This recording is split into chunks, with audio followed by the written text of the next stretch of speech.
Bismillahirrahmanirrahim. Wa an Abi Umamah radhiyallahu ta'ala anhu qol, katampiti Imam Abi Umamah radhiyallahu ta'ala anjeunna ngadawuh, dawuhanana qala parantos ngadawuh saha Rasulullah sallallahu alaihi wasallam, dawuhan Kanjeng Rasul, man jalma anu mana bae ahya anu ngahirup-hirup ieu jelema lailatal idaini kana dua wengi id, yakni Idul Fitri sareng Idul Adha.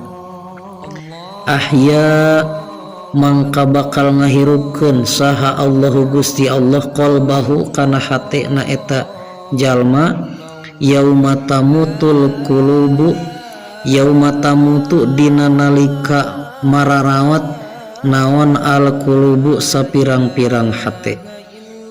Jalma anu ngahirup-hirup dua wengi id, yakni Idul Fitri sareng Idul Adha, dihirup-hirup kunaon sakumaha dawuhan di luhur, zayyinu a'yadakum bitakbir, yakni ngahirup-hirup wengian Idul Fitri sareng Idul Adha teh ku ngalaksanakeun takbir, Allahu Akbar, Allahu Akbar, la ilaha illallah, wallahu akbar, Allahu akbar, walillahil hamd.